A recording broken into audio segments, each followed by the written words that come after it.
بسم الله الرحمن الرحیم. د لوی اختر د اولنی تاریخ نه د نکونو او د ویختو نواړه کولو او د روجې نیولو حکم څه دی؟ حدیث شریف کې ذکر دی، پیغمبر علیه الصلاۃ والسلام فرمایي: اذا دخلت العشر واراد احدكم ان يضحي فلا ياخذن من شعره ولا من ظفره شيئا. چې کله د الله ورځې د ذی الحجې نه د لوی اختر د اولنۍ لس ورځې شروع شي، داخلي شي، او یو کس په تاسو کې اراده لري چې د قرباني وکړي، نو د خپل ویختو او د خپل نکونو نه هیڅ شی نه کټ کوي، نه دی اخلي دی.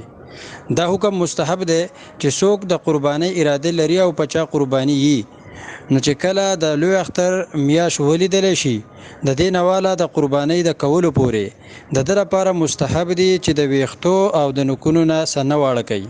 دا شان په بعضو روایتو کې وسره دی چې د خپل پوستکی د بدن نه دیوم سنه اخلي، یعنی په نوسی باندې بعضی کسان ویخته وباسي، دا دی هم نه کوي. او دا شان د پوندې د چا چاودلی، نو دا غې نه د پټونه پوستکی شوکي، دا دی هم نه شوکي.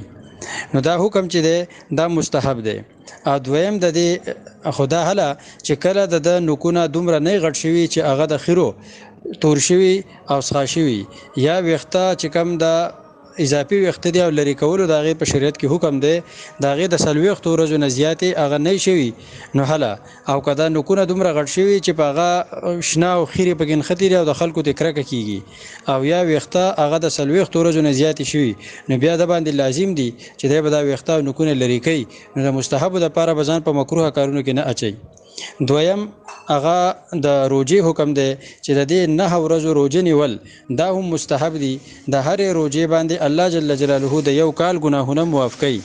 او د عربي د روجې باره کې پیغمبر علیه السلام فرمایي: زما د الله تعالی نه دا امید ده چې د یو تیر شوي کال او د یو را روان کال ګناهونه په الله جل جلاله هغه معاف کړي.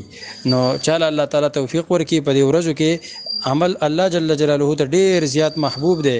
نو چې څومره کېږي د سړي نه نیک اعمال دی په دې کې زیات هغه وکړي.